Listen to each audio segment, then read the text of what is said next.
Links to previous episodes are given in the video description, so don't forget to like, subscribe and share the video. The Alpha's Orphan Daughter. Episode 10. Chapter 80. Kevin's POV. Monday afternoon. I knew that Kylie was trying to mask her desire to hurt Lena under the guise of sparring for training purposes. Liam had mind-linked me everything.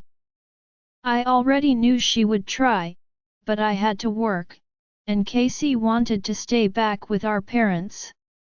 I had my ranked wolves looking out for Lena, but I had walked up right after the sparring match began.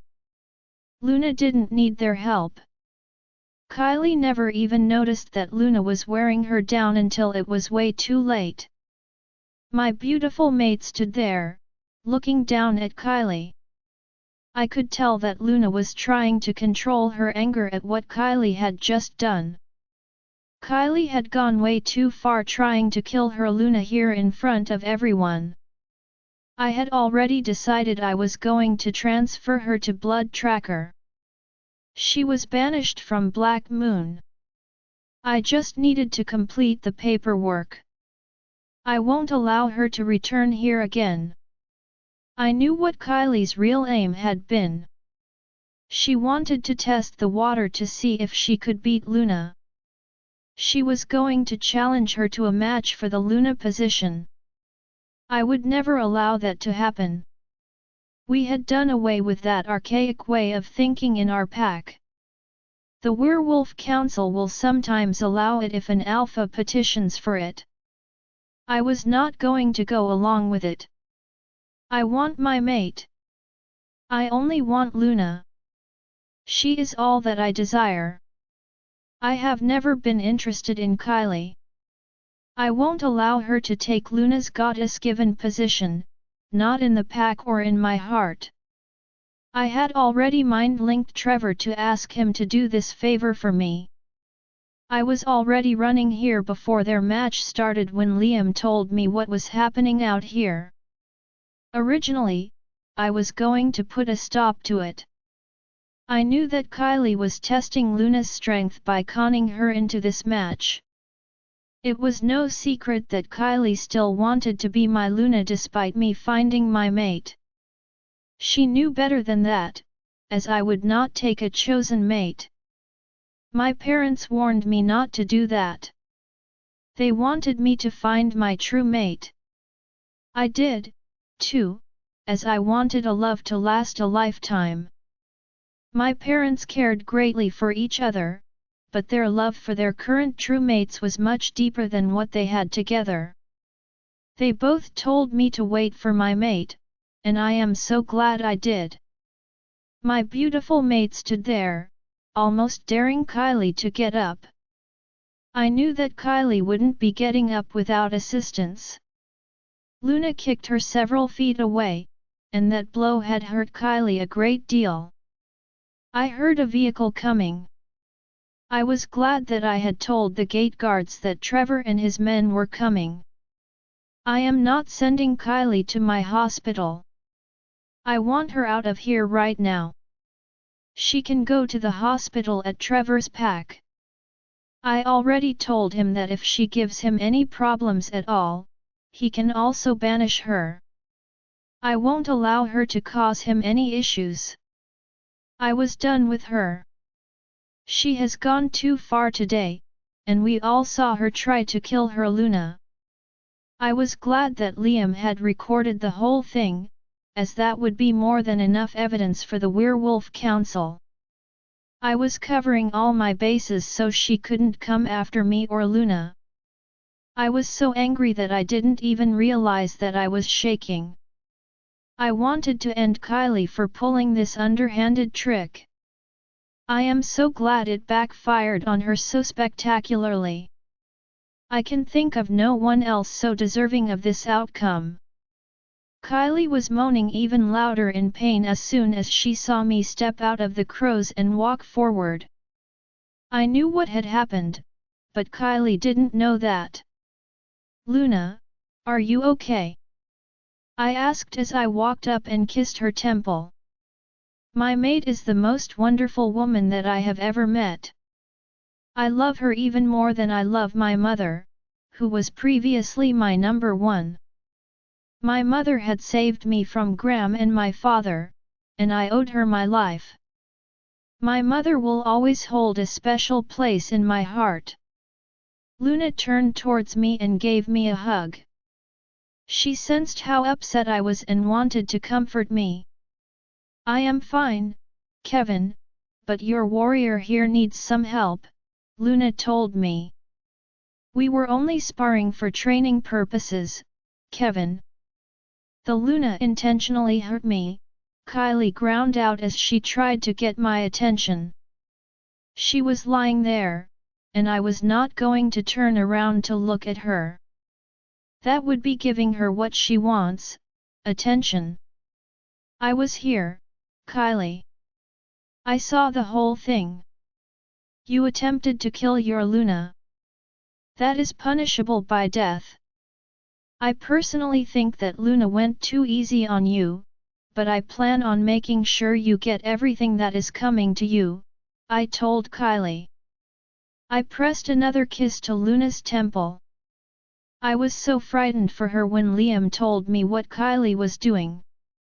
Kylie is known for not fighting fair, but she has never gone as far as she did today ever before. I was disgusted by her actions, but Lena had anticipated Kylie to do just what she had done, cheat. Liam had told me that he reminded Kylie not to phase several times. He even warned her again after she phased that she needed to stop. She didn't care then because she had been humiliated in front of so many. Kylie had done this for years to others, pushing them into doing her bidding, telling others that she was going to be the Lena. That was happening even before I came back here to Black Moon. She had originally been after my older brother, Forrest, at that time. It showed that she had no real love for either one of us. The love she had was only for the title and nothing else. She wasn't alone in wanting that title. There were more of them in the pack, not just my pack but most packs. She-wolves were willing to do anything to become the Lena of a pack. I gave Kim and her cohorts a pointed look. I wanted to make sure they were there as the vehicles were now pulling up. I wanted them to see what was about to happen. Kylie, you deliberately attempted to kill your Lena. Along with it being an unforgivable act, it was also an act of treason against your Lena. Instead of invoking the death penalty, I have decided to banish you. You are no longer allowed to stay on Black Moon Pack land.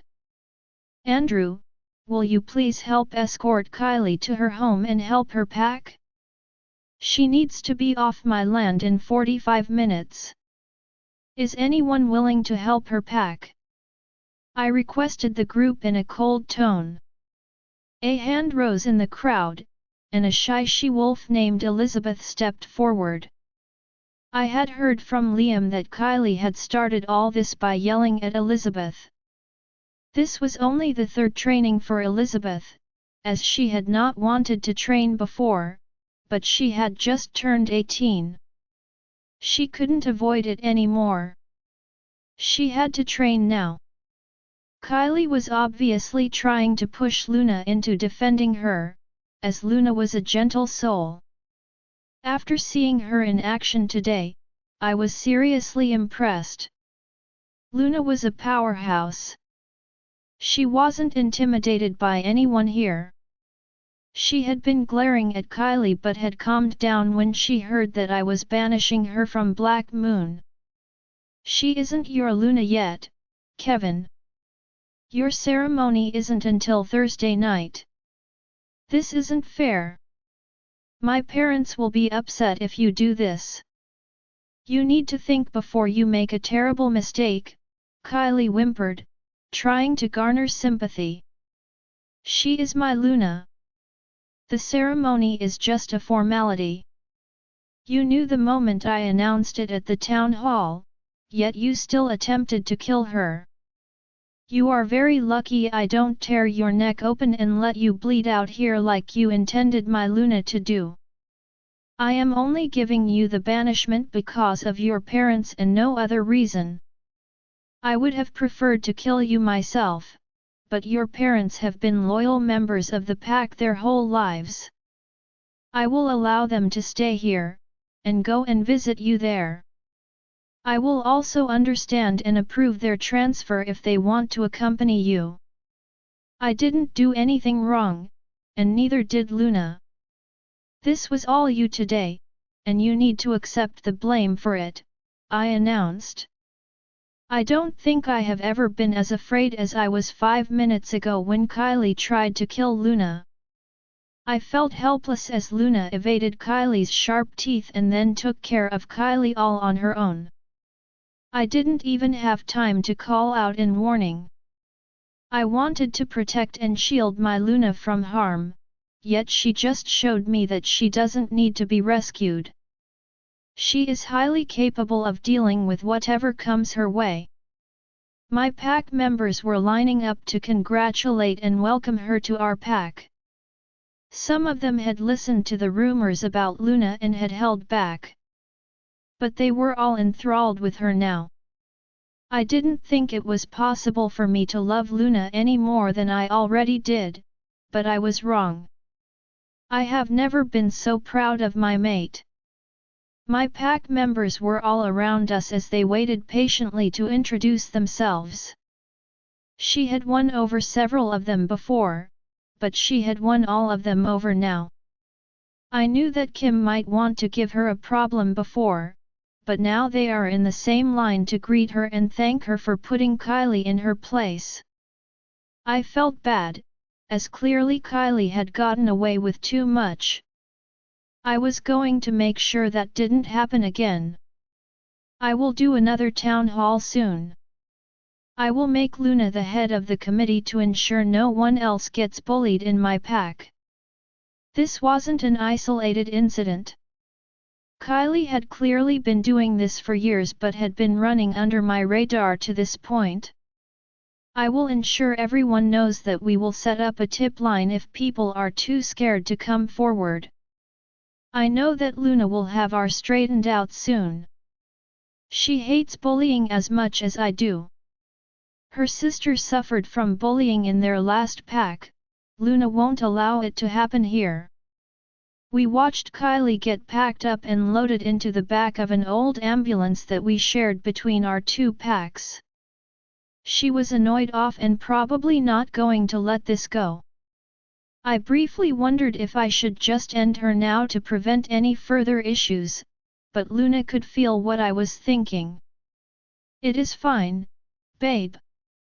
If she comes back, I will make sure to deal with her quickly. I was playing with her this time, but I won't be next time. If she comes back to Black Moon, I will not hesitate to kill her, Luna told me in a serious tone. Good, I have no problem at all with you doing that. Let's go get you cleaned up, I told her as we headed back hand in hand to our apartment. Paxton's POV Tuesday morning. My excitement is starting to get to me. I will finally be getting Kara back tomorrow. I was so sick of waiting, but the day was almost here. The house I built for her and her sisters would be complete on Friday. They would only have to be in the cells for a little over 24 hours. It was so hard to stay calm right now. I wanted to scream to the rooftops that the woman I cared so much for was returning to me. It didn't matter that she didn't want to return. I wanted her, and I am finally going to have her. The men were painting the rooms now and doing final touch ups. I had them use thin but incredibly strong metals to make the bars. I even had them add silver to it when they were melting the metal down. I didn't want Brenna or Luna to be able to bend them in order to escape. I will be doing the final walkthrough tonight to see what needs to be done. The designer had the furniture coming in this afternoon. The sheets, blankets, comforters, and towels had all been freshly washed and ready to be used. I was even gracious enough to buy them all some clothes to wear. I knew they would not need them for a few months. I had the designer buy some lingerie for them, as well. Sooner or later, they will be willing to make us happy. They will learn soon enough that they can't escape. I was ecstatic that by Friday afternoon, I would get to spend the entire weekend with Kara. I had left explicit instructions with Rex's father that we were not to be disturbed. He didn't ask me why because he knew I wouldn't answer him. I had a list made up, and anything short of war didn't need to be brought to my attention. I only told him that my ranked men and I needed a vacation and would take one. I am quite sure that by Monday morning, we will have visitors at our gates, but that is not going to stop me from claiming Kara. I was prepared for this, as I have had my men training daily just to deal with an attack. I was prepared for some blowback. But I knew that I was just as entitled to Kara as that bloodsucker. No, actually, I was more entitled to her than he was. She was raised around wolves, she is half wolf, and she belongs to this pack. I was disgusted that the vampire even thought he had any claim to her. I didn't care that he would be upset. He will eventually get over it. Once I get my Kara back, he will never see her again. I was getting more used to having the vampires coming here to live. I didn't want them at first. Knowing that he would be coming for Kara, I needed them to help us fight them. Plus, I already know what their first order of business will be once they arrive. I wasn't even going to kiss Lisa goodbye. It was just good riddance. I had originally fallen for her tricks when I was younger. She wanted to be Luna so badly that she kept throwing herself at me. She wasn't even the only one I told I would consider to be my Luna. It was always a lie, a line I used during X. In the back of my mind, Kara was the only one worthy of the title of my Luna. I just had to wait. Beta James insisted that the girls find their true mates. I scoffed at that as I hardly believed that he would be willing to have a leech as his son-in-law. I guess we will never know. I do know he disapproved of me being her chosen mate. I am the alpha here. If I weren't qualified, who was? Beta James would been absolutely horrified seeing Kara with a parasite for a mate. Good thing he doesn't have a vote in it anymore, does he? It had to be done, but I still felt a little guilty for having ordered it. I am just glad that none of them knew that we had killed their parents. They would hate us forever if they did. We had all decided to never tell them, no matter what. Some things they would never be able to get over, and that would be high on that list. I heard a knock on my door, and when I called out, "Enter," I saw Lisa come in with a tray of food for me. I looked right back down at the new treaty and continued to read. She stood there holding it for about 3 minutes before I sighed and glanced up at her. "You can eat that yourself, Lisa. I can't trust you anymore. I won't be eating or drinking anything that you give me from now on. I am busy right now, so please leave," I told her as I returned to reading the contract. "Paxton, did you ever love me?" Lisa asked tentatively. "No, I cared for you, but you hid who you were. I never had the opportunity to see the real you." The hateful, violent, devious, and twisted side that you kept hidden these last several years. You are not Luna material at all. I saw what you did with my own eyes, so please don't waste my time trying to deny it, I replied. That was just towards Kara, and only because I was jealous, Lisa complained. No, it wasn't, Lisa. You didn't always see me, but I saw you. I witnessed with my own eyes how you treat half this pack. You stop your bullying at the warriors, as you are not a strong fighter. I am ashamed that I made you my Luna. You are vicious to your core. I'm sorry, I really tried, Lisa, but you have worsened over the years. After I marked you, you had no reason to hide who you were. I am only sorry I let my doubts about how the pack would react to having Kara as their Luna. They might have balked at first but would have calmed down eventually. Thankfully, you have shown them just how bad you can truly be to our pack members. When I make Kara my Luna, I doubt anyone will have a problem with it anymore, I bluntly told her. She needs to know how difficult she has been to the pack. That is where you are wrong, Paxton. Even your mother warned you that you couldn't make Kara your mate. Or did you just conveniently forget about that? My spot as your Luna is set in stone, my love. So don't forget it. You might lure Kara back here, but she doesn't want you. She never has. I had hoped that the new house being built was for us to live in. Now I see that it is just a beautiful prison. I know what you are planning to do, Paxton. I am okay with you screwing around on me, but not with Kara. I won't allow it. Pick someone else to be your breeder, but not her. I swear to the goddess, if you sleep with Kara, I will make you sorry, Lisa spat out at me. I got up from my desk quickly and walked around to where Lisa stood. She glared at me defiantly, like I had to listen to her. I grabbed her by her neck and slammed her hard against the door. The tray and all its contents fell from her hands onto the floor. I didn't care because she asked for this. Lisa always tried to push me, and today wasn't the day. I won't be able to calm down until tomorrow when we take off from the airport with Kara and her sisters. I wouldn't allow Lisa to tell me what I would do.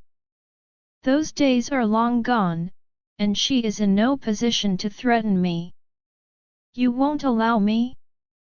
That is hilarious, Lisa, you are mistaken. I won't be the one who's sorry about this, Lisa. I am the alpha, and you are nothing. You lied and faked your way into becoming my mate. If I had known that Brenna and Luna were already protecting Kara from you, I would have never made you my mate. You know I only chose you as my mate to keep Kara safe. You were never qualified to be the Luna of Kamaria. Don't forget, I know how many of my warriors you have been with. Don't act jealous now when we both know you only wanted me to be the Luna, I told her as I released her neck and dropped her. Lisa fell onto the floor, landing on the mess that was still all over the floor, trying to catch her breath. Get this mess cleaned up, Lisa, and leave me alone. There is no reason for you to come around me again. We are done. You are now my Luna in name only. The only time that I will be around you is when we need to provide a united front in front of our pack members. I want to warn you that you had better think twice about getting to Kara. I swear to the goddess that if you do anything to Kara, that I will do it back to you, only double. You better look me in my eyes and see if I am lying to you. If Kara does come back, You better stay away from her because she is my bottom line. If you cross it, I swear it will be the last thing you ever do, I told her flatly. I was resigned to making my words a reality for her. I don't know how she figured out what we were doing, but she did. She needed to know that things could get much worse for her if she pushed any harder. I walked back around my desk and sat down. I saw her watching me apprehensively, but that was not my fault. She was the one who threatened me. I watched as she tried to get up from the mess on the floor, her feet slipping and trying to find traction. Her designer outfit was now ruined, well the pants were. The liquids had absorbed in, and changed the ivory color into a mottled mess. Her heels, which she insisted on wearing, were also dirty. Her feet were wet inside her shoes. I could hear it as she went to take a step. She gave me a pained expression as if any of this was my fault. She has been living the good life for almost 4 years. She spends like the money will boomerang back to her, and I didn't have to work hard to earn it. She overstepped and I will not feel bad for putting her in her place. She was the one in the wrong, not me. I maybe overreacted when she threatened Kara, but Lisa has already shown what a ruthless piece she can be. I won't allow her to get to Kara again. Things have changed now. Lisa is just a figurehead for the pack now until she makes her next mistake. When that happens, I will let the vampires play with her before ending her. If she wants to act pitifully to garner sympathy, she can. But no one who actually knows her will fall for it. Lisa is a snake in designer clothing. I made a mistake by claiming her. I thought I was protecting Kara when I did it. The best thing about making mistakes is the fact that you can always rectify them. Kara's POV Tuesday afternoon. I can feel something is wrong. I feel it deep inside my gut. I mentioned it to both Alexei and my mother last night when it started. My mother could sense something was off, too, but she couldn't foresee it either. Just an ominous feeling that something bad was about to happen. Mom thinks that it could be a warning that Jana is about to return to harm me, so we are both keeping our guard up. Our attention is now split, as I am watching out for Jana while Mom is watching out for Adra. Instead of holing up in her cottage, Adra is all over the place these days. Suddenly showing up and trying to see if Robert could come to her cottage to help her with something. The request for Robert to come stays the same, she needs him to come to the cottage to help her. The only thing that changes is the reason for her requests. She needs her light bulbs changed out. She needed him to make sure that the latch on her door worked properly. Now, she wanted him to help her clean the wood stove she cooks on. On and on she goes, and the reasons are getting more and more ridiculous. He has never been her handyman. She has always done what she is asking him to do for all these years. So it was making all of us suspicious. Mom is convinced that Adra was trying to place a spell on Robert. But Robert doesn't think that Adra would go so far as to do something like that. He believed that she was just upset that her crush had found his mate. He does not see things clearly, as Adra is not going to stop, even I knew that. He should be able to see the red flag of her being holed up for over 3 years, but now she's popping up all over the pack. It has caused some trouble for them and Mom. They still love each other very much, but my mother is frustrated with him. It is clear that Robert cannot see what is so obvious to us. Alexei could see it, took Robert aside, and mentioned that he thought Adra was up to something. Alexei tried to be slick about it, but I knew what he was doing. I appreciated that he was trying to help my mother out, but I knew why it hurt her so much. Daddy devalued her to the point where her opinion never mattered. I am worried because their relationship is in much more dangerous waters than Robert suspects. I know that my mother put a protection spell on him. But she told me that with a strong enough spell, it might not be able to protect him. I knew that my mother was not just trying to protect him but their relationship from being torn apart. It was causing issues in the home, as Robert couldn't tell how close the danger actually was. He was still thinking of Adra as how she had portrayed herself. Adra acted like a sweet and innocent woman when he had delivered to her for the last several years. He honestly didn't think that Adra would be jealous enough to want to hurt both him and my mother.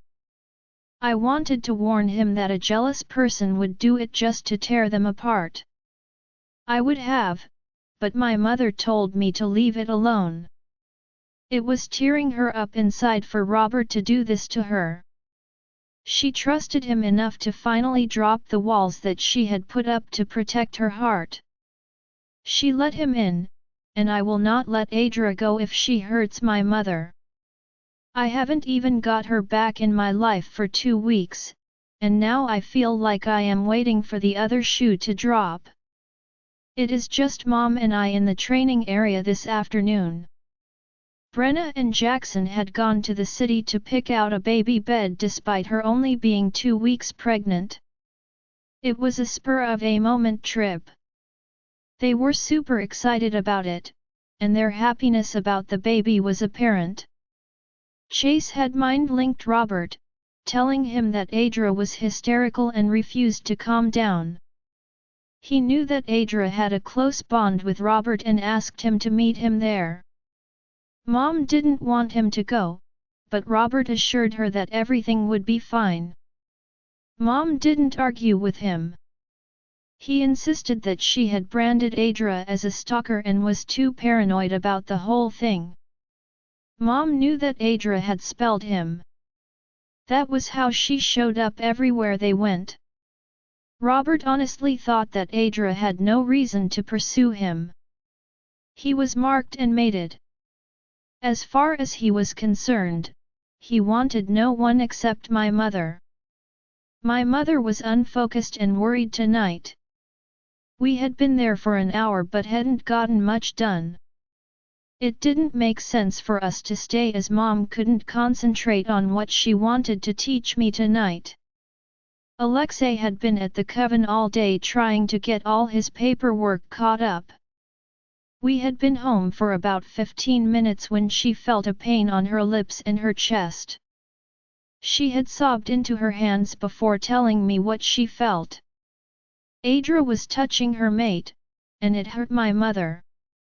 They were fully marked, and I wanted to cry for the pain that my mother was in. She stood up shakily from the couch and said, "I can't deal with this right now, Kara. I am so sorry to leave you alone like this, but you are safe inside our house." I warned him, but he didn't believe me. He didn't have enough trust in me to heed my warning. I don't want to hear the excuses he will have when he gets here. He may not leave her, though, as the pain is now getting worse. I just need some time to myself. Just use the necklace I gave you to call me back if needed. I would rather suffer alone. I wanted to hug her, but I could see her hurting, which made me furious. I had heard about how painful this was before. I had lived in a wolf pack my whole life. I knew that if a mate cheats, the other one feels it. I could only pray to the goddess that things stop now.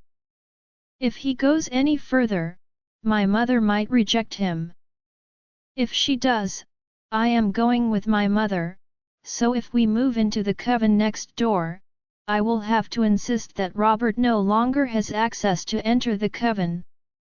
I knew just how bad this would be between the coven and Blackadder. It would cause issues between Jackson and Alexei, and between Alexei and his brother Anton. Anton is Robert's stepfather. I needed to know what was going on, so I picked up my phone and called Sasha. Hey, do you know what's happening at Adra's house? Chase and Robert were going there, but something's going on. I was careful about what I said to her. I didn't want everyone to know what the problem was, just that there was one. Yeah, someone set fire to the shipment of wood for the new pack land that got delivered yesterday. Chase is in charge since Jackson isn't here and he had to go and deal with that. I haven't heard of anything else happening. Do you need my help? Sasha asked. Yes, meet me at Adra's cottage. She has done something to Robert.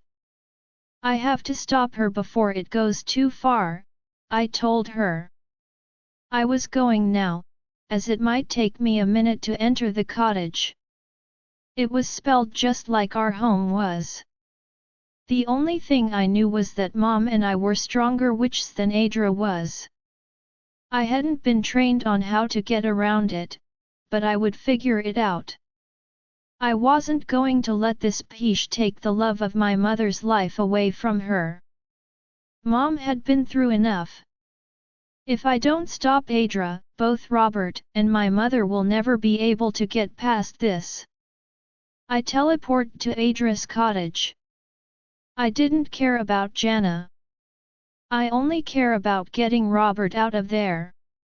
I tried to push forward into it, but the door didn't open.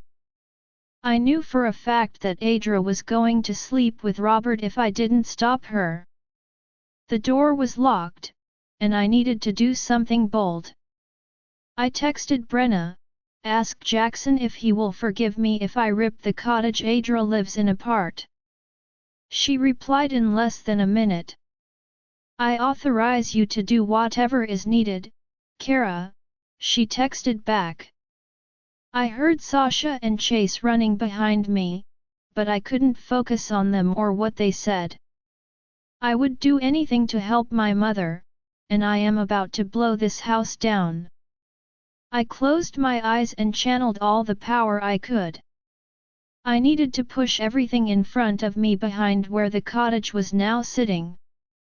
I drowned out everything as I concentrated on pushing the cottage over, off of its foundation, and getting to Robert. I opened my eyes to see the cottage 20 feet away, now lying on its side. The foundation was there, as were the contents of her home. I was not trying to hurt anyone yet.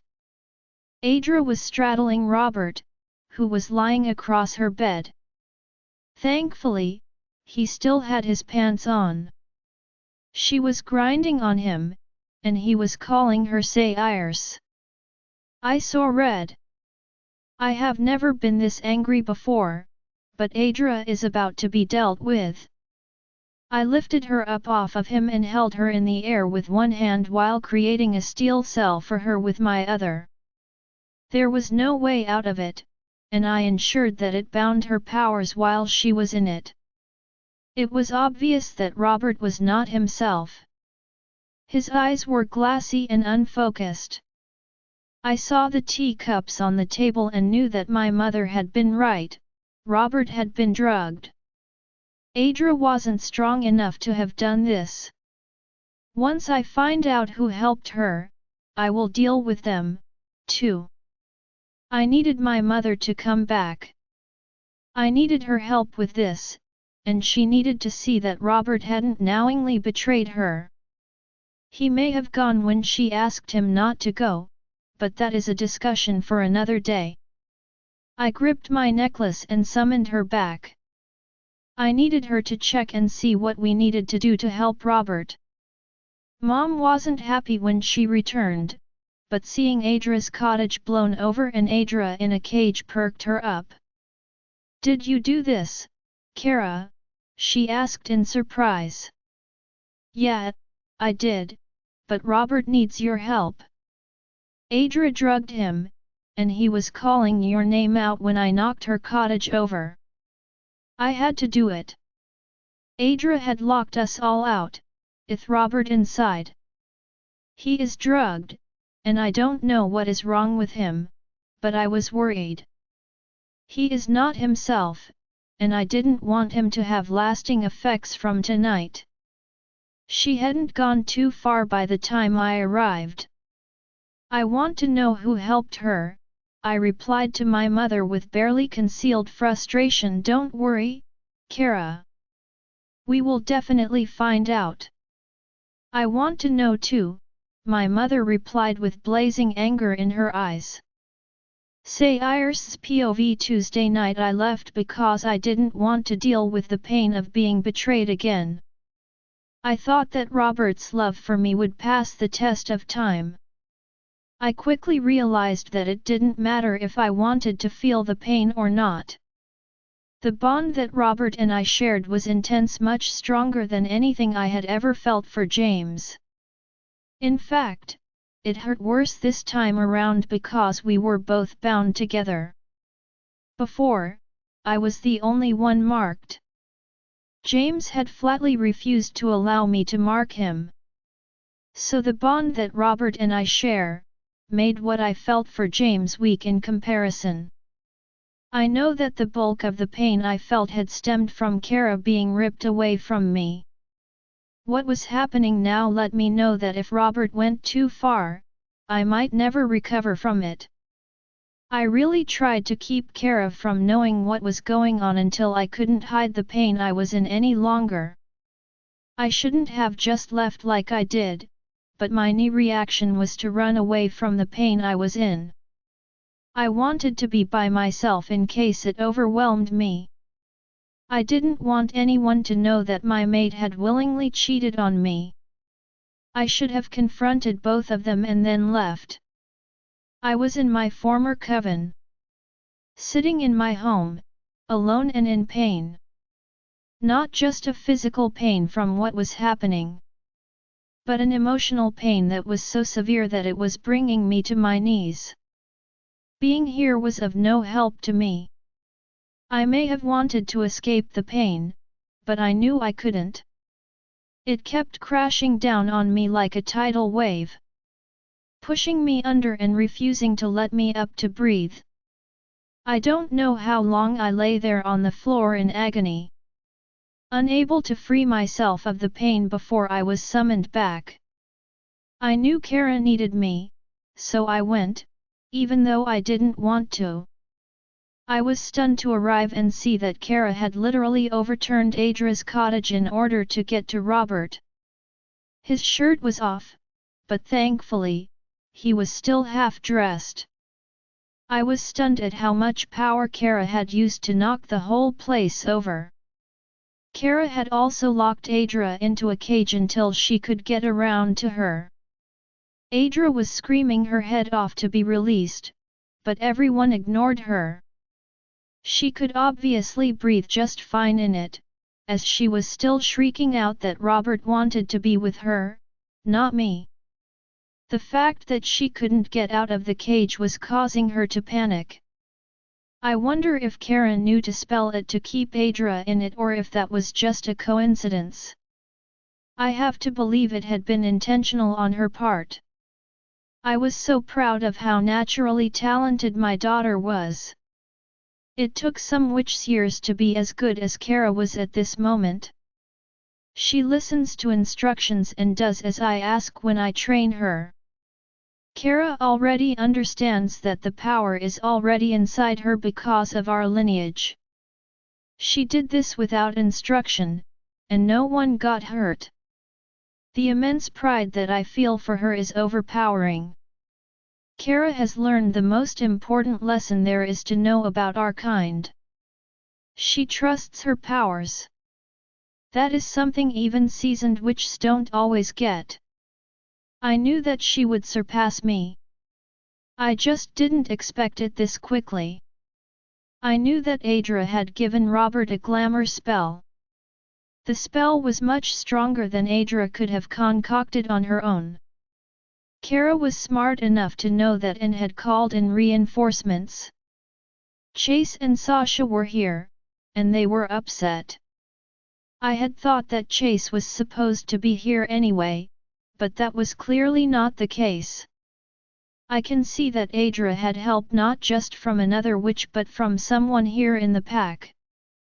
I saw Kara had it all in hand and I walked forward to go check on Robert. He was not himself and was crying out for me. I wanted to kill that Pish for what she did to him, but I can wait. I want to make sure that I deal with all of the weeds, not just one of them. I spoke soothingly to Robert to calm him. Even in his drugged state, he knew I was here. I walked over to the table and stuck the tip of my pinky finger into the now cold tea. I got my answer when I tasted it and turned around to look at Adra. She has now clammed up and turned her back to me. Adra has gone too far, and I will deal with her, no matter what Jackson says.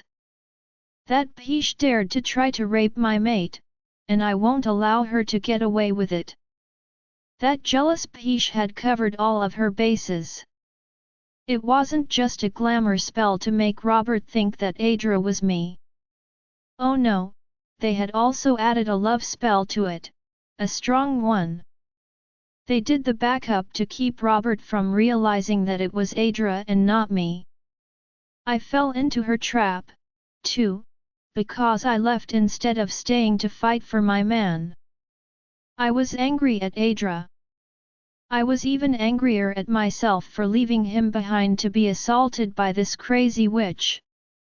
I was glad that we had witnesses now, as I was going to ask for the stiffest penalty I could for what she had done. I called Cheryl and asked her to meet me at my home. Our homes were pretty close to each other, but I could get there instantly. I needed Robert to be safe so I could deal with this. I told Kara that I would be right back and teleport us home, putting Robert in our bed. I had just covered him up when I heard the knock on my door.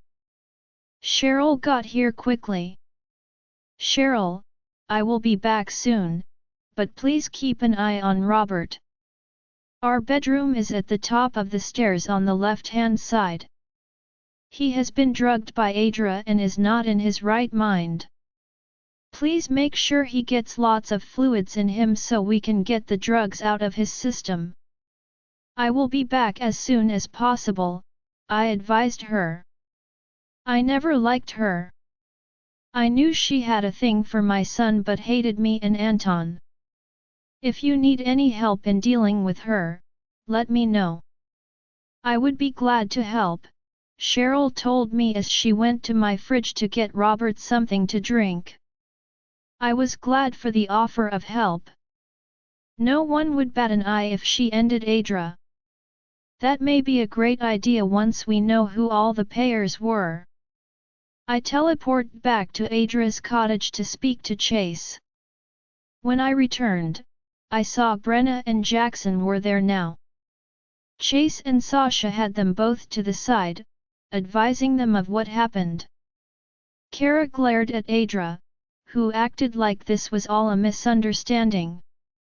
Back to her innocent act, but it won't work anymore. I walked up to Kara and brushed a hair out of her face. I asked if I could look at her memories.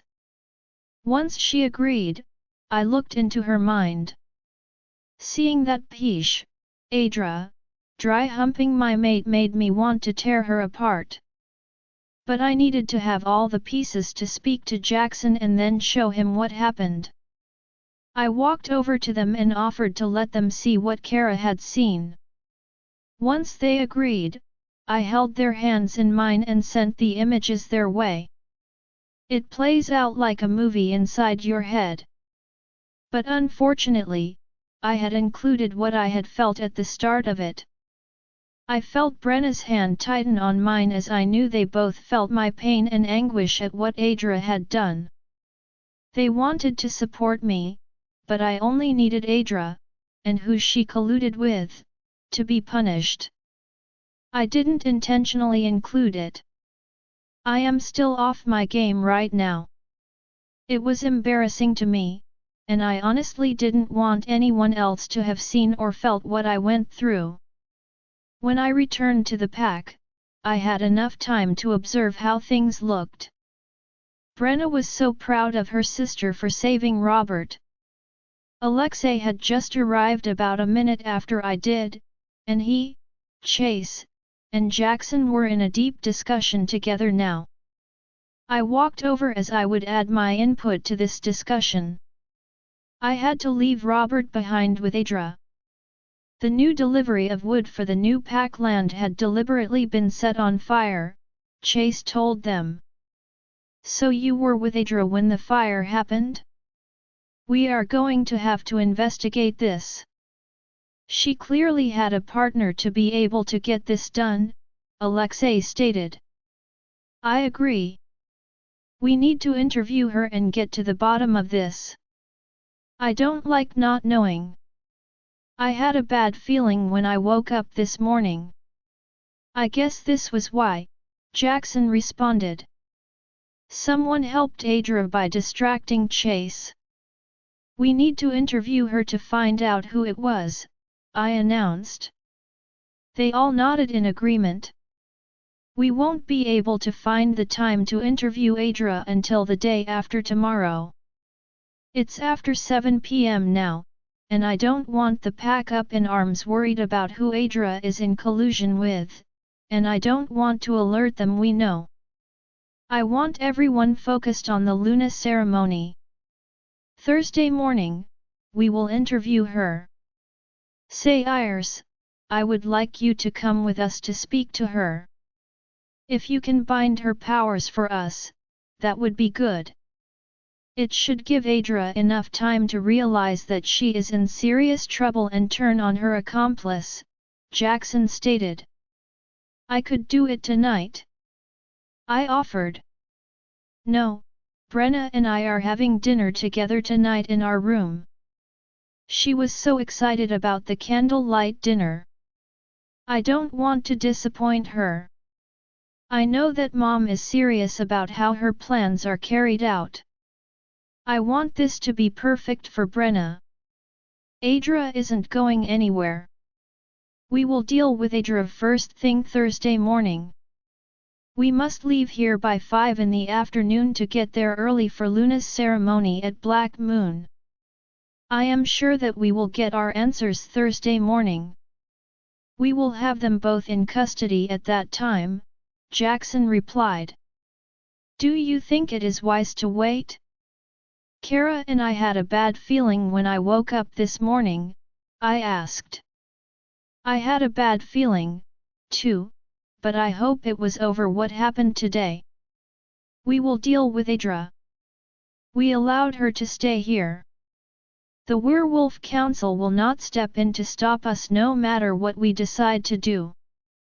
Adra is a witch and freely lives here. She is held under the same laws as the rest of the pack. You can thank my mother for how strict our laws are about going after someone else, mate, Jackson answered. I had a sneaking suspicion that today's event wasn't the reason for the bad feeling we felt. Jackson is right. Adra will still be here, and we will hash all this out on Thursday morning. Brenna's POV Wednesday morning. Jackson and I had a wonderful night and an even better morning with our usual morning routine. Jackson signed us up for a special spa day in our apartment. He wanted to treat me before the Luna ceremony. We had just had lunch in the dining room and were heading up to our room now to start treatments. Jackson has covered all the bases today, but I can see his mother's hand in all of it. 7 women had shown up to set up the spa day. 2 were masseuses, 2 did nails, and the other 3 did hair and makeup. So, while some were getting their 30-minute massage, others were getting their nails done. There were snacks, juices, water, and even 2 bottles of wine for those who wanted to drink. The free room next door had been opened up so people could shower after their massage. It was a very celebratory experience as we talked, laughed, and snacked through the day. Cheryl returned this morning to stay with Robert, as Sayers was here with Kara. Once Raven heard that Cheryl would not be able to come, she called to see if an off-duty nurse could stay with Robert. Cheryl would be Luna's mother-in-law, and they needed more time together to get to know each other. Sayers was also going to have Cheryl as a mother-in-law herself. Sayers balked a little about it at first, but Raven knew exactly what the problem was. "Don't worry, Sayers, I have a specific nurse in mind. She was there with me when I started having my children. Angela is a sweet she-wolf and an excellent nurse. She will take great care of Robert. She has her own grandchildren and acts like my children are hers as well. She looks at Robert like one of her own. He will be totally safe with her. Plus, she can mind-link me if there are any problems," Raven advised with a smile. Raven had a big heart. She took care of her loved ones. Raven was a better woman than I was. I don't know if I could forgive a woman who blatantly came after my man like Cheryl had done with Brandon. I had a couple of meals with Raven while she was training me to be the new Luna. I wanted to know her thought process better so I could be just as effective as Luna myself. Raven was a thoughtful and kind Luna. She was also strong and tough when she needed to be. It was obvious that she cared about her pack members and wanted the best for them and the pack. She made the job look easy but reminded me that she had done it for 24 years. She told me that once I get to the 3rd year, it will be like I have been doing this my whole life. I was very thankful that I got such a wonderful mother-in-law, along with my mate. Brandon and Justin were both kind but intimidating to me. Their stern faces only soften when they look at Raven. Alexei was with Jackson and the rest of his ranked wolves. They would get ready in the alpha quarters that Raven, Brandon, and Justin lived in. He was treating this Luna ceremony just like it was a wedding because it was actually going to be a wedding. He had told Kevin what we were doing, and Kevin had gone out after bringing Luna here this morning to go get her a ring of her own. He wanted to do the same thing tomorrow night for Luna.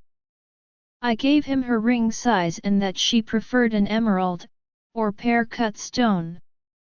Jackson bought me a ring yesterday while we were out. He wanted me to pick the ring out. He wasn't trying to surprise me, and he didn't know my ring size yet.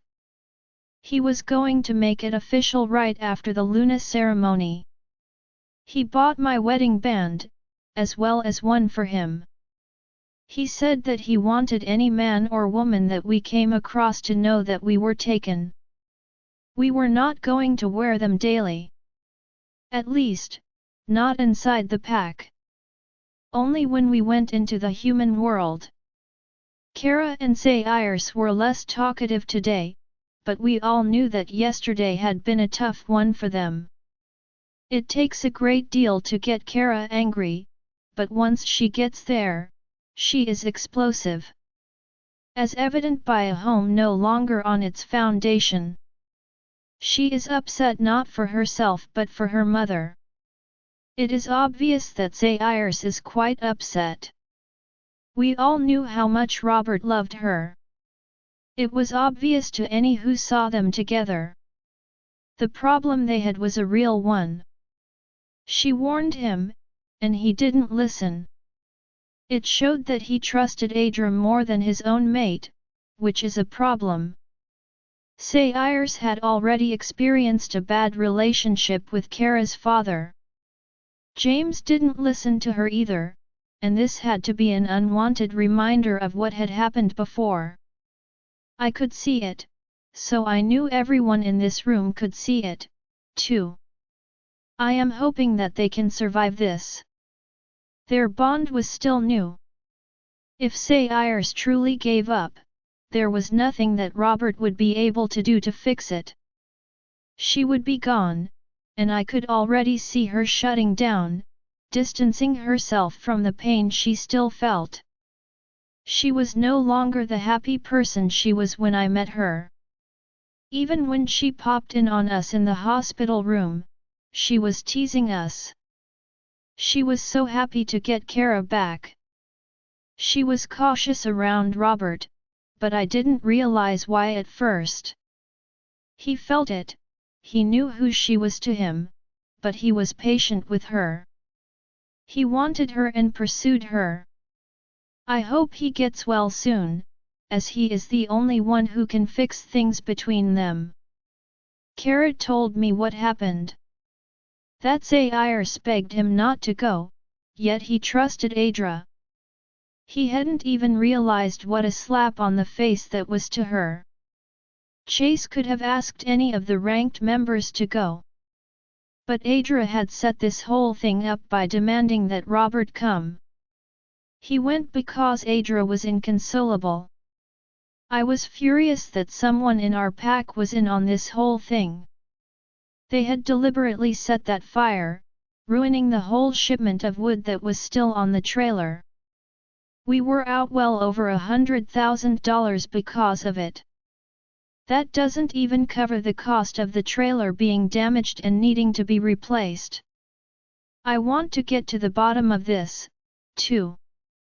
That money will have to come out of the general budget again, taking away money that would have been used to help our pack members. We now also need another trailer load of lumber. I knew that this whole thing had stressed Jackson. He had spoken to Brandon and Justin about what had happened. They both agreed to question Adra the morning after the Luna ceremony.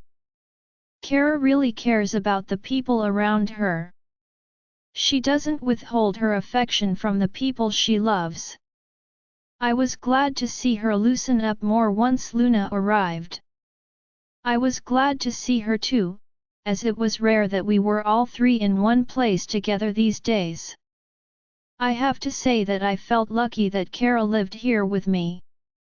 She could have just as easily lived with Luna. Sayers is here because of Kara. Kara could split her time between our packs if she wanted. I was glad that Casey was returning to Black Moon tomorrow with Kevin and Luna. Casey has been a good friend to Luna. We were glad that she had another friend that she could trust now, Elizabeth. Luna had taken Elizabeth under her wing and was personally going to help her train now. Luna was regaling us with the story about a fight she had yesterday. It was funny to me because everyone has always underestimated both of my sisters. I almost wished that the people of the Kamaria pack could see how strong Kara was in just 2 short weeks. I was also proud of Luna for standing up for herself. She did all that on her own, alone. Kara and I were furious when Luna got to the part where that Pish tried to kill her. Kylie had better be glad that she only got banished. If she were still there, I doubt that Kara or I would have been able to pass up the opportunity to show her that our sister is not to be messed with. I cannot believe that Kylie was willing to murder Luna in cold blood in front of her fellow pack members. She must have been out of her mind. If she had been paying attention, she would have never tried it. Luna is a strong fighter. She was not just going to roll over and give up her true mate. Kylie must not be very intelligent. You need to size up your opponent as you are fighting. That was something our father taught us in our first lesson that he drilled into us, never underestimate your opponent. The second lesson was not to tip your hand while fighting them. Don't give away what you know. He could tell by the time I started training at 5 years old that Kara would not be a fighter. She didn't like to fight. What I taught her was more about defensive moves. Showing her ways to break free from an attacker and be able to get away. Kara could teleport, but if they were in her vicinity, her opponent could teleport with her to the next location. She had to be able to get them at least 5 feet away from her in order to get away from them. Kara has done an excellent job learning from me. She can land hard punches now, too. I wanted her to be able to defend herself, especially with Janice still lurking around. Dad had never really tried to teach Kara. He was too embarrassed by how weak she was in front of all the other pups. I think, in the end, he was sorry that he had kept her from Sayers. Yet he never tried to give Kara the letter to reunite them. I don't know why he did what he did. With his passing, we will never know. He loved my mom, he really did, but I knew that at one time, he had also loved Sayers. I knew that because Mom had told me that herself when I turned 16. It was an odd conversation between us. I don't know if she encouraged me to support Kara from being bullied or distance myself from Kara. Mom wasn't mean to Kara, but she never truly loved her either. Although Mom was Dad's true mate, she always hated that Dad loved Sayers, even without the hard push from the mate bond. I could understand how that would cause jealousy and resentment for my mother.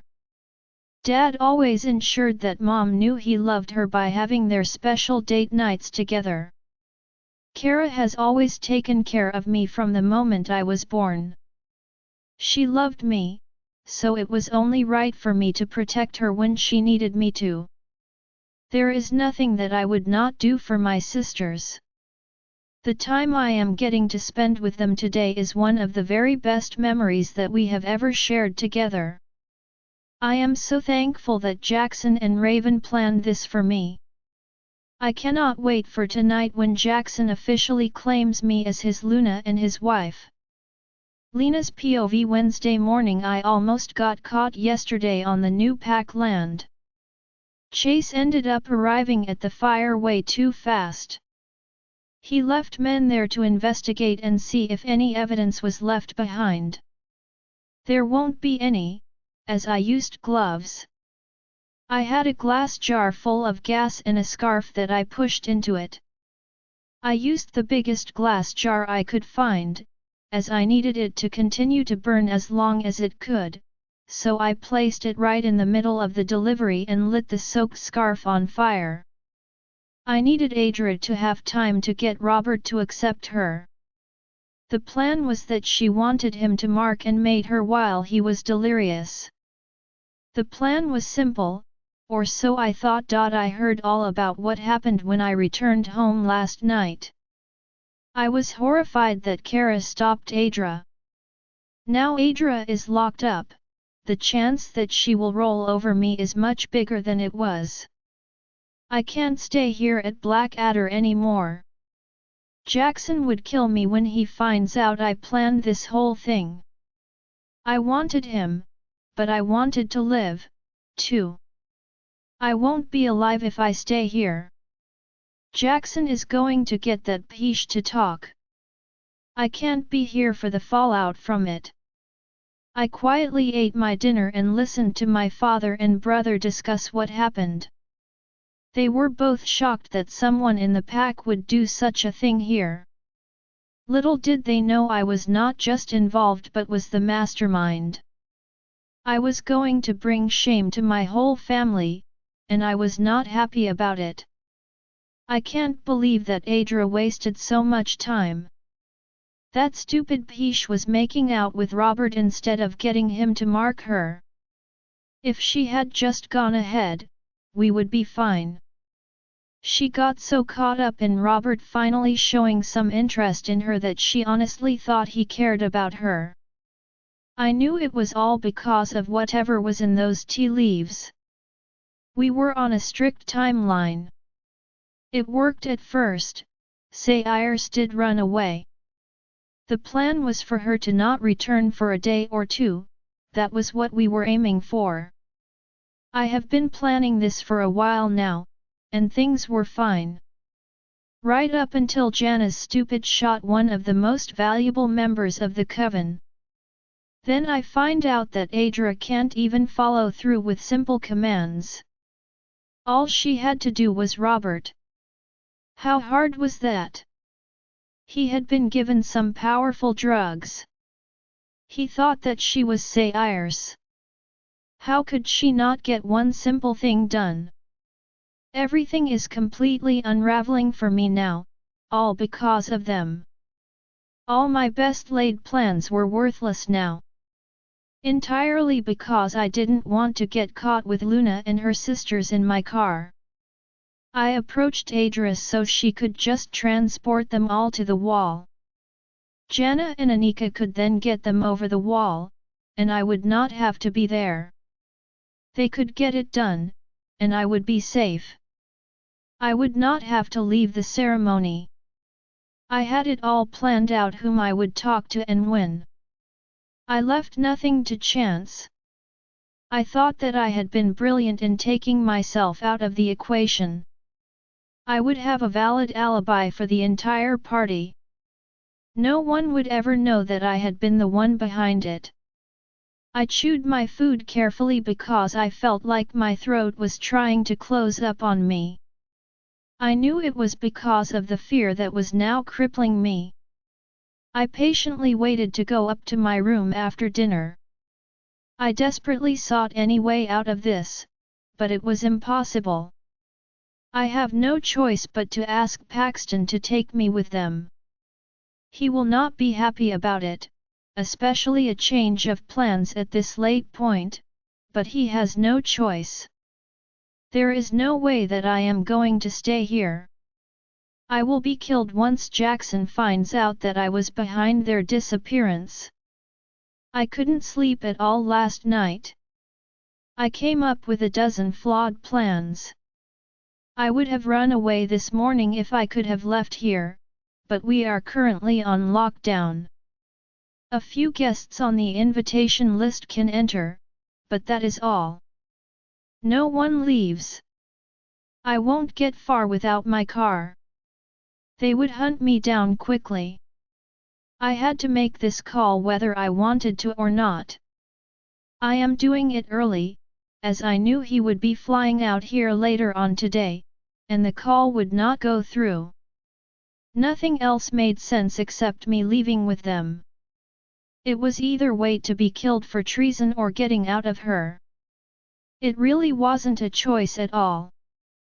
My parents are going to disown me for what I have done. My brother may even be demoted because of my actions. They will never recognize me again. I need to run away. That was my only option. I packed a backpack halfway, putting 2 pictures of my family inside it. When I was halfway done, I picked up the phone and made the call. Dread filled my stomach as I listened to the ring. To me, it didn't matter what Paxton said. If he refused to take me too, then the plan was over. I may die, but he doesn't get his precious Kara. I was going over the wall first, too. I knew that they would all leave me behind if I was the last one over. I am not dumb enough to fall for that. I dialed his number again and he seemed frustrated by my call. What do you need? Paxton growled out. I need a place to live. I am a warrior. I can help your pack. I need to go with you tonight when you come to get them, I told him quickly before I chickened out. I'm already taking the vampires with me. Why do you need to come too? This was not a part of our deal, Paxton asked me. He was much quieter this time. I guess he was around people who he didn't want to overhear our conversation. I got another person to help us out, a witch who needed a favor.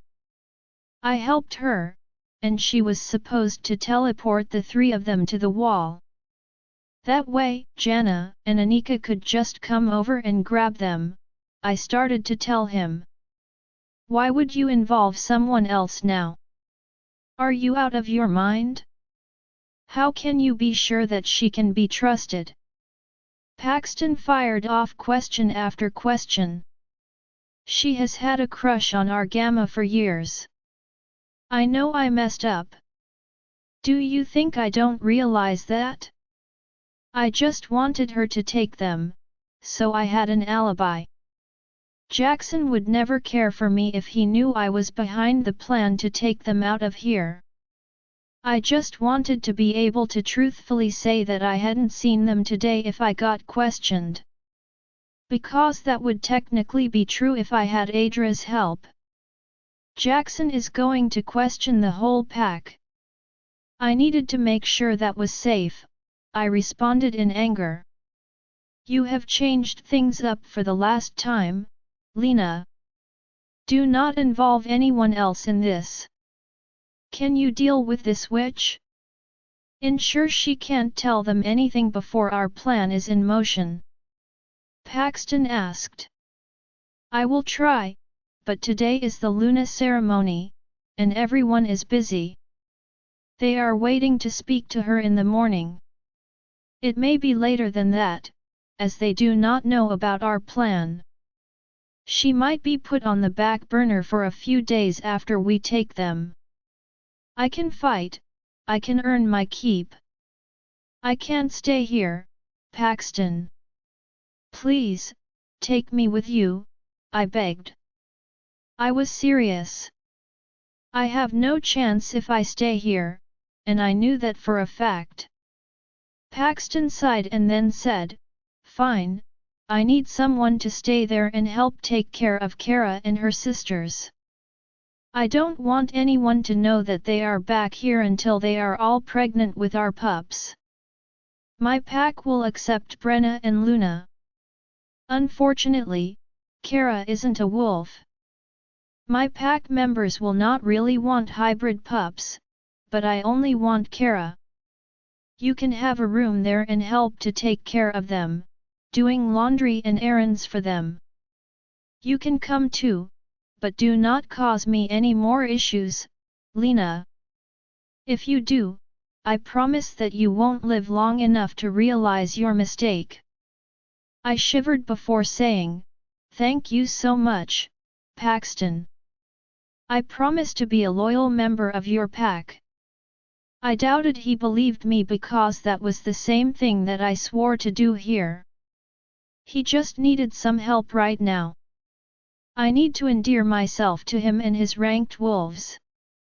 I have to ensure I do a good job helping Kara and Luna. I don't like Brenna. I am not going to help her. Maybe the Omega I am working with can help her?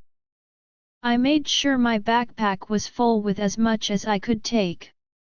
Everyone was gone from the house right now, so I took my backpack down to put it in my trunk. I returned to my room and got the wolf's bane from my hidden spot in my closet. I got dressed in my party dress, and put some comfortable flats on. I then got in my car and headed to go work in the kitchen of the new pack house. I grabbed an apron and went to help my mother, who was the head cook. She shouted directions to several people and smiled at me when she saw me. Thanks for volunteering to help today, Lena. We need as many as possible to get this ceremony ready on time, she told me. The next moment, she turned again and shouted out more instructions. I kept my head down and chopped up all the fruits and vegetables that were given to me. My mother had taught me how to cook since I was young, but I didn't love cooking like she did. It was more of a chore for me than a labor of love. My mother was in her element today. The kitchen smelled heavenly, and she kept directing orders to the rest of the kitchen staff. I would occasionally glance around the room to see what was going on. I noticed they finally brought the 2 large glass drink fountains out. They were going to be placed on either end of the dinner area. They were going to hold the bulk of the wolfsbane that I had stolen. A smaller amount would be sent upstairs at 7 p.m. That was the last delivery of refreshments to be sent up to the Alpha Suite for them to drink as they got dressed and ready. The seating outside was just for the Luna ceremony and the wedding celebration. I worked hard not to grimace at hearing that. Jackson loved Brenna so much. Well, too bad for him that he couldn't see the women who already loved and cared for him before Brenna even arrived. If he had, it would have never come down to this. Paxton's POV Wednesday afternoon. What was Lena thinking? She is such a stupid peach. Why would she do this at the last minute? She almost ruined everything. I was not going to deal with this. I was going over everything with Rex's father. The plane was gassed up and ready to go. I had one of my warriors take Beta James' SUV that we recovered when they ran, and drive it down there yesterday. He was meeting us at the airfield. The SUV was not needed for anything other than going to get everyone. The 3rd row of seats would come in handy. I was furious by what she had done, but I needed to complete this meeting. I told him that we would be back on Monday and that we were taking a few days off. There was no reason for them to question us about it. When we returned tonight, we would stay in Beta Clay's house, and the girls would be staying in the cells for a day or 2. There was no way around it, we had to wait. The house was not completed yet. We were going to wait to have with them. But Kara will be spending her flight back on my lap. The need to hold her is all-encompassing. She had a scent, but it wasn't like a she-wolf's scent. Her scent was fainter, and she smelled like vanilla and cinnamon. I knew that Clay and Rex were also ready to claim their women too. They knew as well as I did that both Brenna and Luna would already be marked, as they had found their true mates. Clay and Rex were not their mates, and they could not remark them. If they had been a true mate, their mark would override a chosen mate's marks. They were both happy that their mates would feel exactly what they were doing to them. There wasn't going to be anything they could do to stop us. They wanted payback for how we were treated at the gate. I couldn't wait for night to fall and my Kara coming back to me. I finished my meeting with Devon and locked my door back to speak to Rex and Clay privately. I want to make sure that we don't have any more surprises today. It is noon now, and we will leave at 3. It is less than a 2-hour flight, but I want to get there early enough to make sure the plane is refueled while we are there. The pilots have to be ready to go at 8:30. I would rather they wait for us than vice versa. I don't know how quickly they will be coming after us, so I want to come straight back to the airfield, I told them. We got it covered, Paxton. I know that you were worried after the call earlier. What happened? Rex asked. He could always read me and knew that whatever had happened was not good. Lena's causing problems again. That peach brought in another person at Blackadder. A witch this time. Whatever happened, the witch has been picked up and will be questioned. The goddess blessed us, as they are not doing it today. They are preparing for the Luna ceremony. They will do it tomorrow, I told them. Paxton, did Lena tell her about our plan? Rex asked me carefully. He could tell that I was annoyed off. He asked the million-dollar question that was on all our minds. She did because she wanted to have an alibi when he went down. She approached me, yet she wanted to keep her hands clean. I can understand that, but she had gone too far this time. It is bad enough I had to agree to have the two bloodsuckers come here to live. Once people know about it, they are going to be furious. I still don't know how I will come up with a good enough reason to excuse giving them a roof over their head, I growled out. I was scared of them too. They were dangerous, and I could be hurt by attacking them. I could, but my regular pack members wouldn't be able to. They would be terrified. I had no reason that I could explain why Jana and Anika were here. There was no way to downplay or work around it. I am supposed to keep my pack members safe and protected. Yet, I was clearly willing to not just house the vampires in a new house built especially for them. I was also willing to protect them from my pack members and any other threats. I was screwed as my pack members will never accept them. Everyone in the Kamaria pack had been taught from a young age not to. I would just have to speak to them when I picked them up and make a deal with them. I needed them to lay low for a little while. Go outside our pack to feed. They could kill any rogue they came across. That was a given. It would make our pack stronger. After a year, I could bring them out. No one could say a thing about it, as no one in the pack would have been hurt by them. Well, except for Lisa. I already know that Peach is planning to try to hurt Kara. I know her more than she thinks I do. I will go through my warriors after I come back. I will question them all under Alpha Command. I will not allow Lisa to get the opportunity to harm Kara. She already had, on way too many instances. I will not allow it to happen one more time. I wanted the vampires to do it, but I may just have to deal with Lisa myself. Knowing her, she would run away from the vampires, screaming her head off and alerting the whole pack. Go get your work done. You have 3 hours to do so and be ready to leave. While we are on the plane, we can figure out what we need to do next, I told them. I wanted to leave now. I cannot wait to hold Kara in my arms.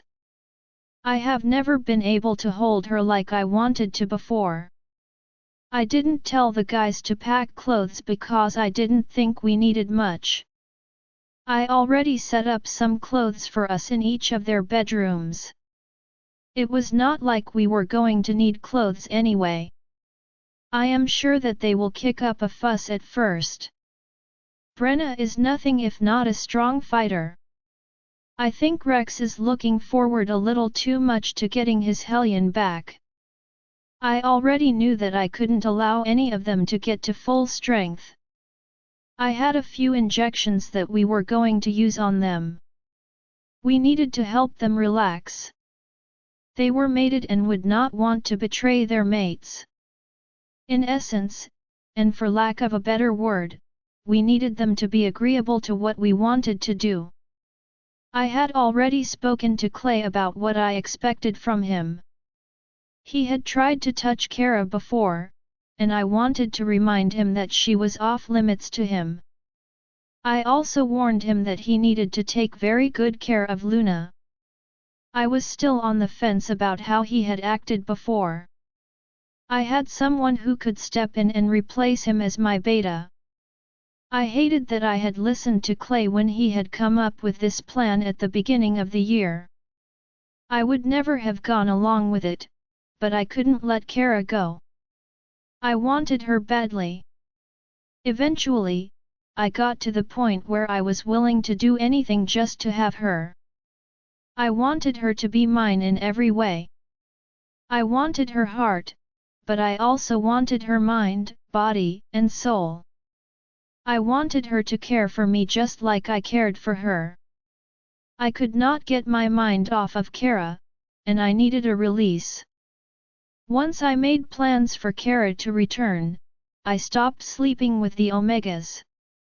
There was only one option left, and I didn't want to do it, but I needed to go into this rescue tonight with a clear head. I mind-linked Lisa to come to my office. She was there 4 minutes later. She wore a dress, which she promptly took off after locking my door. She stood there in red lingerie before me, and she looked good. I called her over to me, and she quickly headed over. She bent to give me a kiss, and I grazed her lips. This was not making love. I was just releasing some frustration and anxiety. I immediately turned her around to face my desk. If she kept facing me, I would not be able to pretend she was Kara. Lisa placed her palms down on my desk and tilted her out towards me. She knew the drill. We have done this at least 100 times before. I unsnapped the small button closures at her to check her. Lisa liked it hard and rough and would get her wish today. Her facing away from me will help me get this done. Lisa always had a nice body, but she did not have that stunning hourglass figure that Kara had. Lisa can't be like Kara, but her hair was strikingly similar. I stayed in my chair, making sure she was ready for me. I didn't have to work for long. She was already wet when she arrived. She didn't try to hold her moans. I was going to give her what she wanted. Lisa was ready for me. She used her arms to push herself back towards me. I love Kara. I had for a long time, but I was too scared to claim her and face the backlash of my pack and my parents. I braced one arm on the desk as I tried to catch my breath. I have never so hard in my life. I had shut Lisa's cries of pleasure out deliberately. I needed to pretend that she was Kara, and it worked. I can't wait to make love to Kara now. I know it will be an even better experience than what just happened. Lisa's POV Wednesday afternoon, babe. That was wonderful, I purred as I turned around to face Paxton and ran my hand down his chest. It was wonderful, he was passionate and it was different than before. He wanted me, and I was happy. He cried out when he came, and I knew he realized that I could make him happy if he would just let me. Tears of joy came to me as I understood he needed me. He called for me, and that was a big step in getting back to where we were. I haven't been this happy for a long time. I wrapped my arms around his neck to come in for a kiss and heard him ask, "What are you doing?" I stopped just a few inches from his lips, stunned by how he had spoken to me. It was then that I noticed his hands were in front of him, not on me anymore. He was snapping the button and zipping up his jeans. He was all business now that he was done. No kisses or cuddling, and my tears of joy changed to sadness. They slid down my face as realization hit me. He just needed a release, and I ran here to give him what he wanted. I felt shame wash over me. The moment that I had just felt had been so beautiful between us, only occurred because he wanted a willing participant. When I realized that, white-hot fury ran through my veins. That just wanted immediately thought of me. Am I that desperate in his eyes? I watched as he slid his shirt back on and sat back in his chair. How dare he think that it was okay to use me like this? If I could kill him myself, I would at this moment. I am so done with him. I stepped away from him and picked up my dress off the floor. I slipped it quickly over my head to cover myself. I had been so happy when he mind-linked me. I hoped he had changed his mind about me, about us. He was okay with allowing me to pretend to be his Luna. He just wanted me to stand by his side in front of the pack. But not out of love or care for me. Just to hold the spot until that peach got pregnant. Knowing the truth of the matter, pain sliced all the way through me. I wasn't going to speak to him. I was done. I unlocked the door and went to open it when he stopped me. Lock it back, Lisa.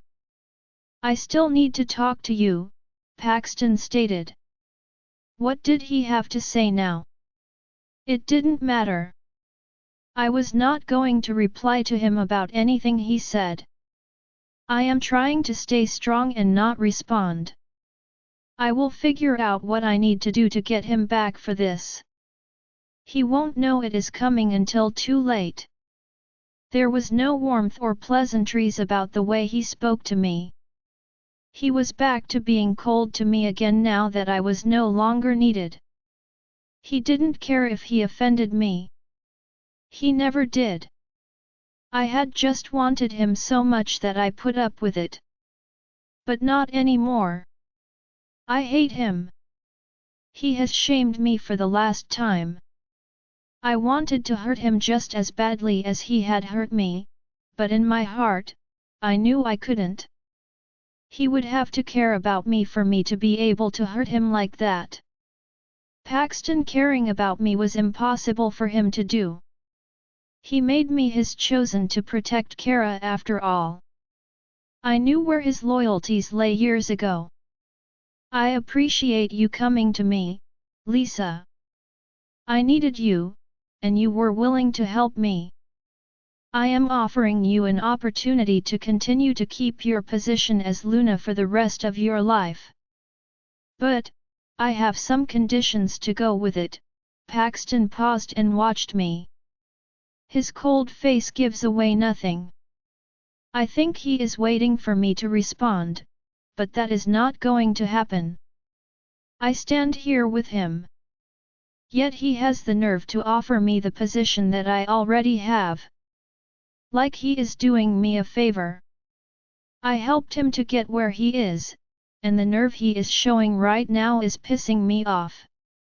I arched an eyebrow at him but said nothing. I see that you're still angry from yesterday or today. Probably both, he replied dryly. He didn't care that he hurt me on both occasions. He watched me for a few more minutes before motioning for me to sit in one of the chairs in front of his desk. I didn't move, and he gave me another minute before snapping at me and saying, "Sit down, Lisa." I took the chair closest to the door and looked back up at him. His handsome face always made my stomach flip. He knew my body better than anyone, and back in the day, he gave me a lot of pleasure. But I refused to soften. Paxton doesn't love or care for me. I needed to remember that. I finally get it now, after all these years. I am letting him go. I refuse to give him another chance to shred my heart again. He has hurt me for the last time. I kept all of my emotions locked up. My tears hadn't moved him, even when he knew he had hurt me. I will not offer myself up to be mocked or humiliated again. I no longer have any hope for a future between us, and that was the hardest part to accept. Paxton sighed and then said, "The conditions are that you do not cause trouble for Kara. Not with your family or with our pack members. I want her to be safe here. If she isn't, I will know that whatever happened will stem from something you started. I told you yesterday, but you were upset, so I doubt that you got it. So, I want to reiterate that I will not allow you to hurt Kara. You have done enough to her over the years. But this isn't about her anyway. If you were honest with yourself, you would know it is the truth, Paxton told me. I shifted and then scoffed, but I didn't respond. I did what I did to Kara because he only had eyes for her. I was his Luna, but he never cared for me, not like he cared for her. I smiled at him, tired of him trying to convince me that this was all my fault. Yes, I wanted him and forced him into making me his chosen mate. The fact that he didn't realize that Brenna and Luna had already made me stop was completely on him. He should have looked into it himself. You're being childish by not speaking, but it's not bothering me at all, Lisa. In fact, I prefer it. I get tired of hearing you day after day. So, I will lay it all out for you. Today was the last time that I will ever touch you. You can find some willing warriors to help you, but keep it away from our pack members. I would say that you need to make sure not to get pregnant, but my wolf is insisting that is not a problem. At least according to your wolf, Paxton said as he leaned back in his chair and gave me the same smile that I had given him just a few minutes ago. He was trying to push me as hard as he could. I couldn't take it anymore. That is low, Paxton, I snapped back at him. Is it, Lisa? I marked you, fully intending to spend the rest of my life with you. But these last 3.5 years were eye-opening for me. You let the mask you were wearing slip. I no longer liked what I was seeing. You are a vicious, angry woman. One who would take out her anger and frustration on an innocent person. Lisa, you waited and plotted against Kara like she had done something to you. She hadn't. I was the one you were mad at. I was the one who liked her. I was the one who couldn't let Kara go. We made a deal, and you broke the deal between us. Do you think that I am unaware of how many times you put Kara in the hospital with broken bones? I had people watching you this whole time. I know what you did to Kara. My offer of allowing you to be Luna is the kindest offer I can give you, Paxton told me. I scoffed before saying, how is that an offer when I already have the title? It seems like Kara blinds you so much that you can't think clearly anymore. Oh, it is, Lisa, believe me. I have other options, Paxton said. I felt a chill come over me at his words. Paxton was serious.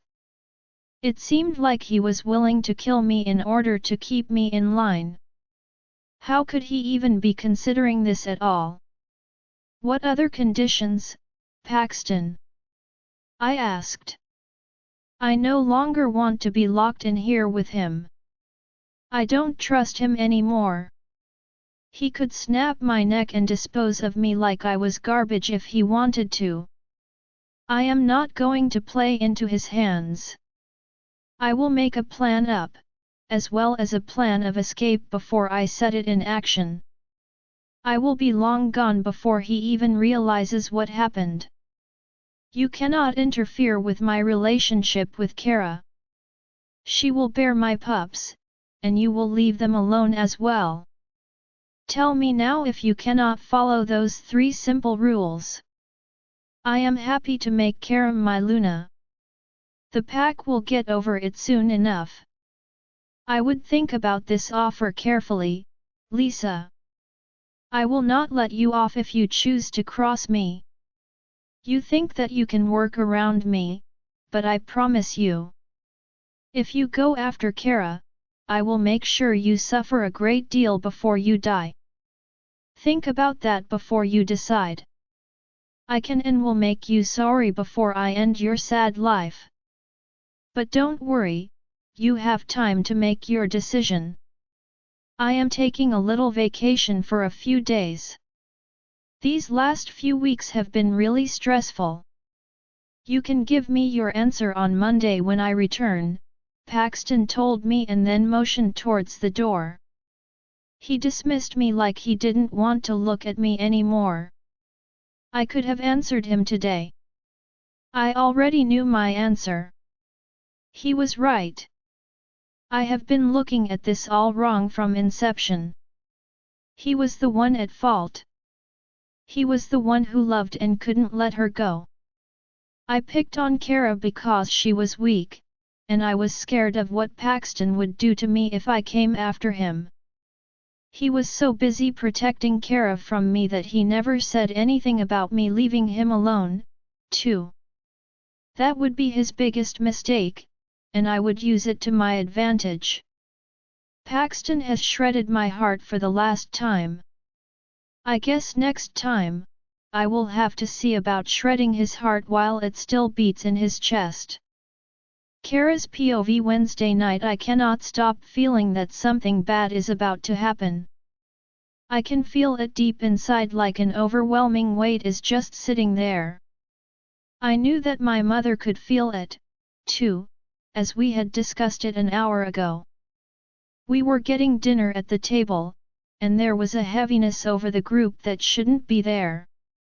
We don't know what it is, but we can feel it all the same. The earlier fun had dissolved. Now, we were all sitting here, a little nervous and waiting to see what would happen. But nothing happened. Our food was delivered right at 5, and we sat down to eat. I honestly thought that maybe Corey or Lena would pop up and start clowning, but it is 7 p.m. now, and nothing bad has happened yet. Maybe they will show up during the ceremony to try to cause a disruption. I only knew I was jumpy and worried. All the work for the spa day was gone now. I couldn't shake the concern I had. Everything is going to be okay, Kara. I promise you that this whole day has been thoroughly planned out. We even have extra warriors here, as Kevin and Trevor brought some of their warriors with them to help us out. My family is also here, from Bloodwalker, and they also brought warriors. The event is protected and I assure you that Brenna is safe here in Blackadder. I promise that we can protect all of you. I wanted everything to run smoothly, and so far, it has. I know that you and Sayers want to get to Adra and question her. I promise that you will get to speak to her first thing in the morning, Raven told us. Raven, Cheryl, and my mother Sayers had gone first with hair and makeup. They all looked stunning as they went to slip into their dresses. Sasha and Emerson were getting their hair and makeup done right now, and I was amazed by how different they looked when they got done. Emerson always has at least lipstick or gloss on, she is the more girly of the two of them. Sasha does like us and doesn't wear makeup. Or father was never a fan of it. His mate, Ellen, didn't wear it either.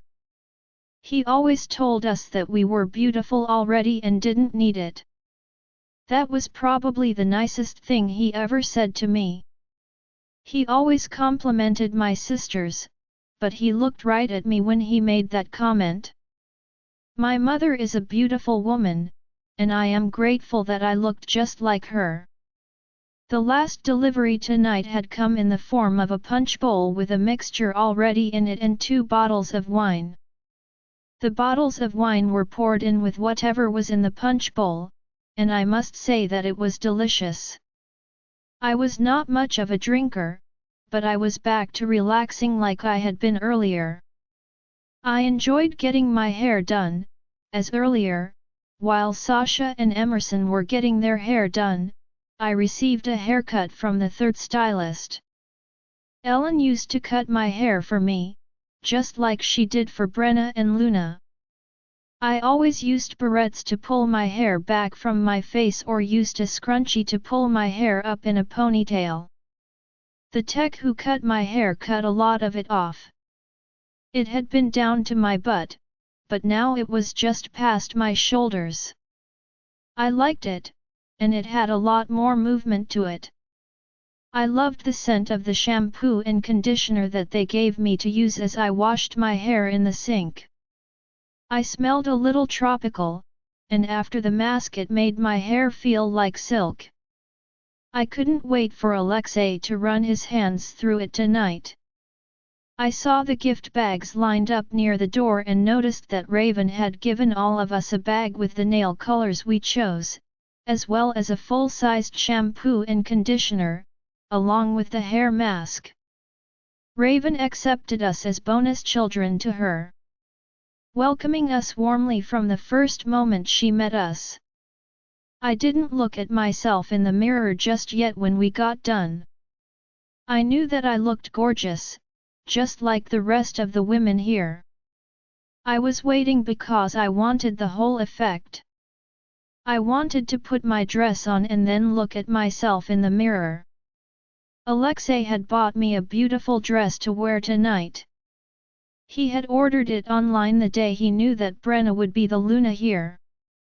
It was a cornflower blue, satin dress with spaghetti straps. It was hands down the nicest dress, the nicest outfit that I had ever worn. It had a straight neckline across the front of it, but the back was almost completely open. It had a thin piece of satin, the same width as the spaghetti straps that connected the back sides together so it didn't gap. He wanted to show me off, but he discovered the issue when he had me try it on for him 3 days ago.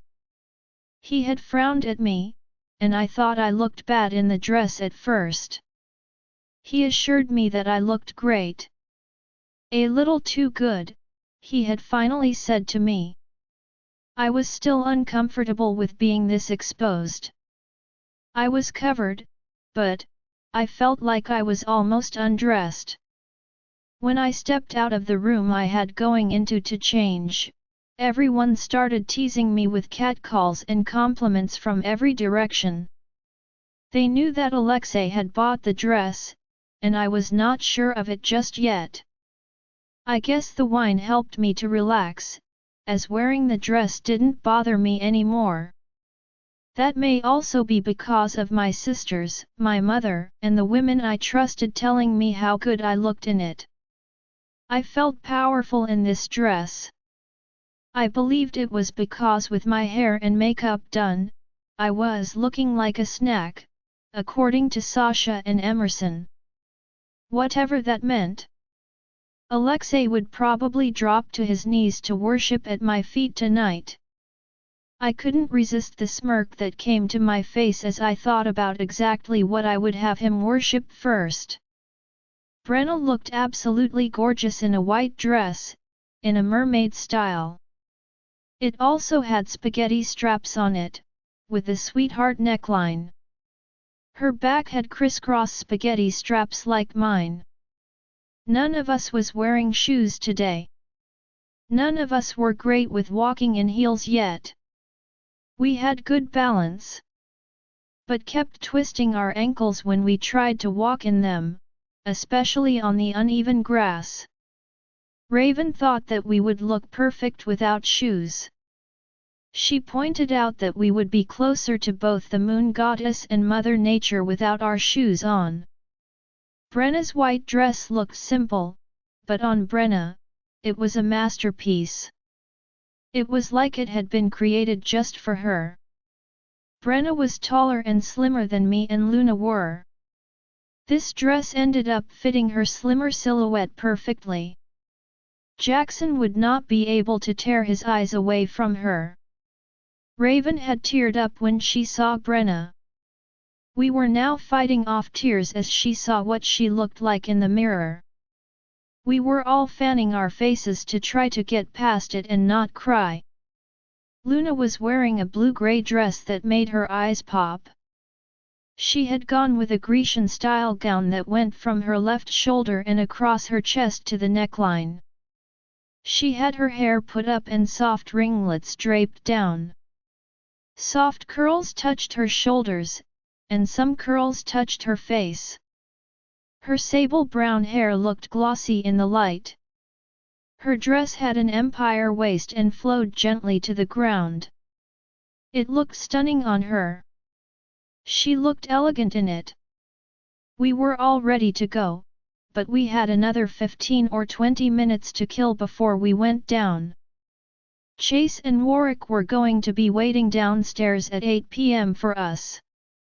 They would be escorting us over to the event. Jackson wanted us to take our pictures first while our hair and makeup were still fresh. I knew that was actually Raven's suggestion, but all the small details being covered helped the event run smoother. I had seen the photos of Raven, Justin, and Brandon in the office. There was also one in the lobby of the old pack house. It was so sweet to see the smiles on the men's faces. They were as enamored of her today as they were back then. According to Sasha and Emerson, whenever their mother is involved, things always go smoother. She must have some kind of sixth sense, as she seems to think about what could go wrong and then work around to solve it. I am not worried about a single thing going wrong tonight. I know that Raven has put much thought into the ceremony tonight. Everything from the food that was served to the security. She loved Brenna, and she also approved of her as Jackson's mate, which was high praise. Some like to make political alliances to benefit their packs, but all Raven wanted for Jackson was for him to wait to find his true mate. She wanted all of her children to find their mates. Raven had told us earlier that she was absolutely sure that Jackson would be given a good mate. Raven had acted as if she had personal first-hand knowledge that Jackson would get his true mate. Some don't and end up having to try to pick out a chosen mate. We all went and got another refill on the punch, except for Brenna, who was drinking fruit juice. We sat around talking and laughing until it was time to head down. We were all much more relaxed now, probably because we were ready ahead of time.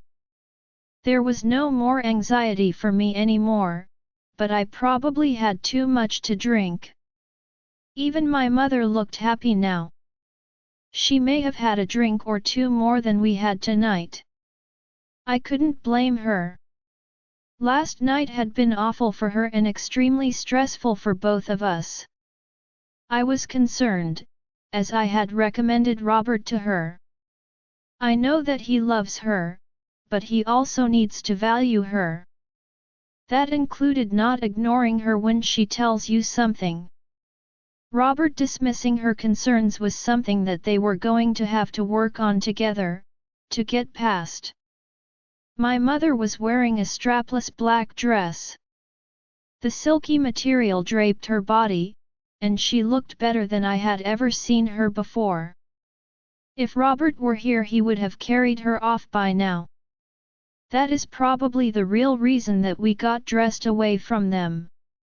If any of our mates saw us, they would want some special time alone with us, leading to the photos and the ceremony starting late. We can't have that happening. We all went to use the restroom and got ready to leave. I can't wait for this night to end and for Alexei to assist me out of my dress. I felt a giggle come up, and before I knew it, we were all giggling. I know we aren't drunk, but something was going on. None of us were the giggling type. At least, not when nothing funny is happening. The concern that something is wrong is now back. Join our Facebook and WhatsApp group for more updates, link is given in description. Rest audiobook will be continued in next episode.